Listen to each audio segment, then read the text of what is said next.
الله أكبر.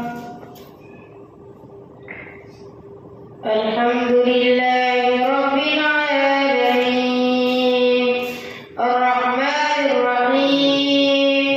مالك يوم الدين إياك نعبد وإياك نستعين اهدنا الصراط المستقيم صراط الذين أنعمت عليهم غير المغضوب عليهم ولا الضالين. اقترب للناس حسابهم وهم في غفلة معرضون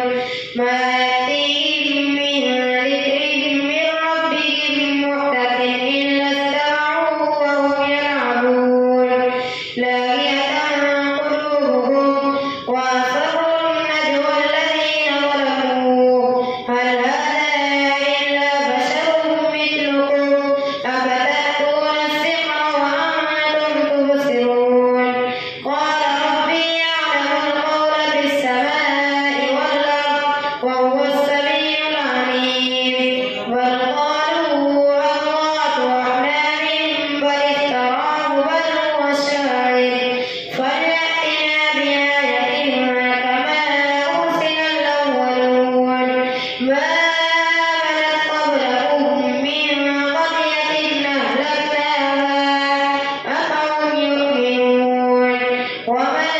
أرسلنا قبلك إلا رجالا نوحي إليهم فاسألوا أهل الذكر إن كنتم لا تعلمون وما جعلناهم جسدا لا يأكلون الطعام وما كانوا خالدين ثم صدقناهم الوعد فأنجيناهم ومن نشاء وأهلكنا المسرفين لقد أنزلنا إليكم كتابا فيه ذكركم أفلا تعقلون وكم قصمنا من قرية كانت ظالمة وأنشأنا بعدها قوما آخرين فلما أحسوا بأسنا إذا هم منا يركضون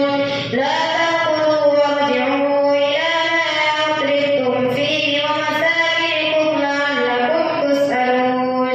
قالوا يا ويلنا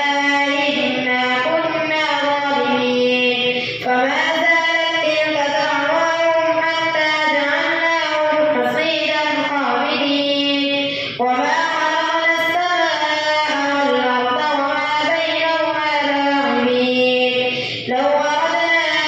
أن نتخذ لهوا لاتخذناه من لدنا إن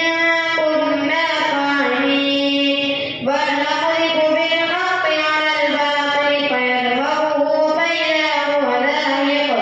ولكم الويل مما تصفون وله من في السماوات والأرض ومن عنده لا يستكبرون عن عبادته ولا يستحسرون يسبحون الليل والنهار لا يفترون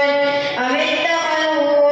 آلهة من الأرض هم ينشرون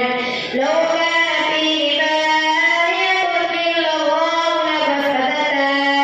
فسبحان الله رب العرش عما يصفون